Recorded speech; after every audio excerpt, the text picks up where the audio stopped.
Kyle here from allmediareviews.blogspot.com.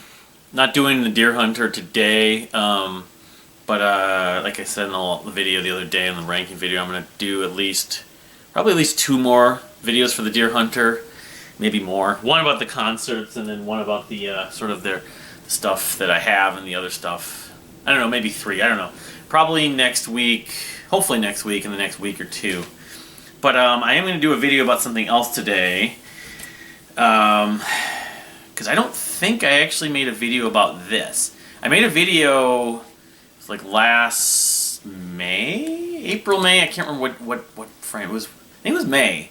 I started doing more videos right before that, almost every week, making many videos every week. But about the Pepe Deluxe record from 2021, Phantom Cabinet Volume 1. Which I just got in the mail yesterday. I got a package. The long story about here's a gatefold about why I didn't have it. It was officially released October 22nd, 2021. The vinyl wasn't available right away. There was a delay in like a lot of places, a lot of production of vinyl especially. But then I should have got this, and I have also ordered the CD. I still need to follow up on an email with that. The people that it's an issue I mentioned a few weeks ago about my mail, about not getting mail, stuff in the mail, my address and my name and stuff like that. So it ended up trying to come through, and then they said that they had information at the post office that I had moved, and it got sent right back to them, and I emailed them. Anyway, it's a long story, but when I get the CD in as well, maybe I'll probably show that. So, but this is the vinyl. I did get the vinyl in yesterday finally. You know, and I did the albums of the year slideshow. I don't think I ever did a talking. You know, I like to be able to show it. And so I just this is it. This came out. It came in at number 3 on my list from 2021, which, I mean, in retrospect and hearing other stuff, it might not be quite that high. I can say, I mean, it's been almost 10 years. It was about 10 years ago now that I first discovered them with their previous record. 9 years and change, and this came out. So, but yeah, so this is just a black vinyl, relatively thick. I don't know if it's 180 gram or maybe 160. But Phantom Cabinet Volume 1, and so it came out, like I said, on October 22nd. So I've been, in effect, had the ability to listen to it for about, November, December, January. Well, almost like 4 months now, almost 4 months. And, well, I mean, Queen of the Wave, the album from 2012, was not the last record I rated at 5 stars, but the second to last record, if I'm not mistaken, yeah. And, I mean, I had maybe something, look at the little covers, the labels, rather. It's part of the sort of graphic novel artwork. It's got, what am I doing this for? I must be out of my mind. I don't want to go down there. So they add little extra tidbits. I mean, the Pepe Deluxe, like Queen of the Wave, and even some of the others, the previous records, Spare Time Machine maybe, especially Queen of the Wave was included, and then some of the stuff they released, the singles released, had lots of little extra parts to them in terms of just art rock, art pop, art whatever, art storytelling, imaginative, sort of creative, character-driven, fantasy, etc. And this, you can just look at it. I didn't even read the labels. I literally just opened it a minute before I turned the camera on, but yeah, this has snakes and bats and stuff like that, and it came out on just a week just before Halloween, maybe apropos. But yeah, so Phantom Cabinet Volume 1 would suggest it's the first of, again, this whole thing, which I haven't read because I literally just opened it. I know some of the websites had some of this stuff. There's tours and stuff, so I'll have to. I don't know, when I get the CD in, maybe I'll follow up, and if I get a chance to go through all this whole thing, and then talk a little more about the concept of this record, maybe a little more. I don't know. I'll try to show it. Hopefully, when I get the CD in. But The Queen of the Wave was just a special record that it's stood the test of time. It sounds even better than maybe even now than when I first heard it. I have a box set for it, the vinyl, of course, too, and so I have high expectations. You could call me a fanboy to an extent of Pepe Deluxe. Pepe Deluxe, as I explained in the video I made back almost a year ago in May, they're these two guys, and they've been around since like the late '90s. And Super Sound, their debut record, in that video I mentioned I hadn't heard. It is on Spotify, so I probably should, do it myself a favor and actually, maybe I'll do a video about the CD and then also talk about Super Sound. It's more like drum and bass DJ music from my memory, because they started out in that kind of vein and they sort of evolved in to become sort of a neo-psychedelic rock pop band or whatever you want to call it. But I can say that this record, while I wouldn't call it a disappointing record, especially the waiting 9 years and change for it. I mean, they released one single, like 2017, that sounded like Speak and Spell. It was very like electronic. What was it called? Because I have their list up here. The Surrealist Woman came out in 2019. That was a single, and I wanted to order that, and I couldn't. They released it as a 7-inch vinyl. But the song I'm thinking of, it's not on here. I know it had a very much of a Speak and Spell element, but I don't think it was that track. It came out, like, I want to say 2017. Anyway. But they, this record differs a fair amount from Queen of the Wave in a lot of respects. It also differs from even the previous record. Although I'd say that in some ways it shares some things in common with the previous record, Spare Time Machine, and Beat It To, the previous two records from 2007, Spare Time Machine, in that it sort of doesn't have... It's kind of going in a lot of different directions in terms of the sort of flow and the storytelling in a way. Whereas I felt Queen of the Wave was, while that was different sort of elements and adventures, there's definitely a more, there was more continuity on it. But this album does have some, there's a lot of hidden parts to it. They waited all these years, just like they did with Queen of the Wave, to access a lot of these vintage instruments. There's like an organ, I want to say, they found somewhere in like Virginia. I don't remember if it was in Europe or in the U.S., They had to wait a few years to get access to this organ. It was this vintage organ from probably over 200 years ago. It was like, I don't remember. They've chronicled it. I haven't followed it like religiously. They would post long accounts. They're all about organic, vintage, old, classic instruments. Some of the videos, like the video for General Deluxe, I think it was, kind of narrates that and displays that. Even some of the stuff they didn't even use on this record. But just to kind of now go through it before I'm stop babbling on about. There's no actual insert of the lyrics, unfortunately. Maybe some of it's in here. I mean, this reminds me in some ways of the book for the Queen of the Wave book, which has a ton of extra stuff too, in like a graphic novel comic book form. General Deluxe, the first track, which is almost 7 minutes, is very catchy. It has some fun, fat synthesizers. Very, the vintage organic. I don't know if it's not a Moog or Mini Moog or Hammond B3, but it's just very catchy. It's kind of back and forth. There's a bridge that kind of slows down, but it comes back to the main chorus. I've been lost, I've been found. The female vocalist, I'd say that probably even more than on Queen of the Wave and some of the records, the female vocalists, I think it's more than one, are responsible for most of the vocals, the lead vocals on this record.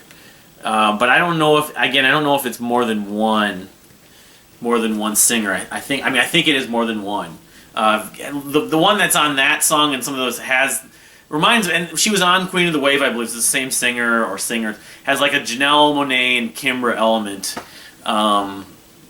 So I was naturally won over by them when I noticed that. But let me show the track list one more time. My other favorites besides that, I mean, there aren't any bad songs on this, really. That's one of the strengths of it, I guess. But Fire Up the Crimson Lion has to be one of my favorites because it has, especially the last 2 minutes, are very kind of odd time signature shifts, very catchy, very rhythmic. And there's great vocal arrangements on that, great vocal harmonies. 22nd Century Dandy. It's kind of got a funk groove to it, and that one also uses some good synthesizers, also some flute. Girl from Satanville, featuring Demon Fuzz. I don't know if he's like a DJ or something like that, but Big Fat Woodpecker is the other single they released ahead of time, and it's kind of silly in a way, but it works. It has this kind of deep... I don't know if the guy is African American, he might not be, but the singer is it's a deep vocal, kind of like a baritone, and it's talking about drums, literally and maybe figuratively in some ways. Big drum. He's making like vocalizations as like drum vocalizations in effect. Even the title "Big Fat Woodpecker" is kind of just on. It's out there. It's like you think of a woodpecker. Is there something more to that? And boom, boom. Halls of Kalevala. That one is like sort of an instrumental piece with narration, which I think it's the same. It's one of those two guys. It's either Paul or James who are doing the voiceovers. That the kind of Sinatra-esque kind of in a way. But that's like a sort of a narrator talking about someone going down into like the catacombs, taking a trip into like sort of archaeological tour of sorts. But almost like it was set maybe 100 years ago. I don't know. It's cool, but it also sounds like it could be on another planet. There's a sci-fi element to that too. Summerland, that is maybe the catchiest song in a way. The first 2-3 minutes are very sunshine pop, very folky sunshine pop, and then it kind of becomes more dreamy the second half of that. A lot of these tracks have like 2 parts to them. They're almost as suites. And let's see here, A Morning Beautiful. That one's not bad too. Again, it's a little more methodical, but kind of dreamy. Female vocals with like flute. And then the last 2 tracks, Placebo's PCB1 is basically like tongue-in-cheek. Again, it's sort of, I'm talking about the flow and the continuity. That is literally sort of in your face, out there, out of nowhere. We interrupt this program for a radio or television ad for guitars. Guitar sustain pedals, guitar distortion pedals. And it's very tongue-in-cheek and very sarcastic and very, they're not taking themselves seriously. It's silly, but it's fine. I mean, I guess, I don't know. They could have crafted it slightly different maybe, but it was kind of mocking sort of guitar heads in a way. Like, look at all my gear. Look at what I can do with this pedal and this whammy bar and all this, these extra effects. Look at me. I'm going to destroy the universe. It's like that. The last track, Tiger Boy, has a little more of the kind of baritone vocalist. I don't know if it's the same singer from Big Fat Woodpecker. It might be. Again, sort of funky, soulful parts. So, it doesn't. It's not bad ender, but it's not like the ending of Queen of the Wave, where it's like it's not as epic. I mean, I was saying when I got this, I was like, I'm so excited to hear a new Pepe Deluxe record. I haven't talked about it on the channel here, and of course on social media and some of the message boards. And I mean, I initially thought, I like a lot of this, but after about a week, one of those cases with a new record, when I hear it, I'm so excited for it. I listen to it for a week, and I don't really find it to be repulsive to not go back to listen to it, but I'm not sort of. I don't grow attached to it, even after multiple attempts the way I was maybe on the previous record or some of their previous records. So ultimately, I guess I felt like it wasn't a disappointment, but it wasn't, it didn't, my hopes probably were a little too high after what they pulled off of Queen of the Wave. A little bit like with Marbles and Marillion, although Somewhere Else was definitely not was more disappointing than from the comparison between this and Queen of the Wave. But I mean, now listening to it now, whatever 4.5 months later, I still like a lot of it. I mean, I guess within their catalog, I'm not sure where I would put it. Obviously, I would not put it ahead of Queen of the Wave. I'm not sure if I would put it number 2. And again, it finished number 3 on my 2021 list for the albums of the year. I would say it's. There's a few records that I've gotten into since that would at least contend with where it finished, and But, you know, I'm glad I finally got the vinyl record. You know, yeah, it has like a circus element. Circus, you know, skulls, you know, the Satan, the devil. You know, there's a lot of supernatural and horror elements to this as well. You know, trying to understand more of the concept. Maybe I'll be slightly won over by that, just kind of reading through this thing. But, you know, when it comes to music and albums, ultimately it's the music itself that has to kind of win me over more so than anything else. So, but anyway, have you heard this new Pepe Deluxe album, The Phantom Cabinet Volume 1? I should mention The Phantom Cabinet Volume 1, the title I've always kind of thought of, I don't know what phantoms, but that ties in with the horror genre, but I've thought of, like, on like a House of Mirrors and stuff, but I've also thought of, for whatever reason, the Chronicles of Narnia. But I'm thinking of a wardrobe versus a cabinet. But kind of like, you know, they go into the wardrobe and then they go into a parallel universe or another part. And of course it says it's Volume 1, and given it's been, you know, 9.5 years they spent making this thing, it's Volume 1, suggests there will be a Volume 2 at some point soon. Hopefully it's not another 9 years, I don't think it will be. Whether the Volume 2 and or anything more after that, how that compares, I don't know. But it would probably suggest that it could be pretty similar, but I don't know. Yeah, it says I didn't even notice that Monstra. It's in like Latin or a different language, maybe Italian. Monstra program, like monster program. It's almost like you're at a movie, you're at a circus, you're at the big top, you're at a play, at a theater, and you're watching magicians and stuff, you know, with these illusions doing all this stuff. I mean, you know, the concept of Queen of the Wave was sort of vintage, sort of going on like a remote island in the Amazon and stuff like that, and there's a similar kind of aesthetic to that, but this one I think dives deeper into sort of the occult, as opposed to Queen of the Wave was more nostalgic for 60s fantasy lore, the romanticism of that. So I don't know, I mean, maybe that's a stretch. I know there are people on YouTube that know this. I would mention also that a lot of the people on Rate Your Music that have checked this out, which is a lot lower than Queen of the Wave, have compared Bruno Pernadas to this band. And I've checked out Bruno Pernadas, and there's a lot of people that love Bruno Pernadas on Rate Your Music, and I guess I don't really hear that much of a comparison, unfortunately. Bruno Pernadas is okay.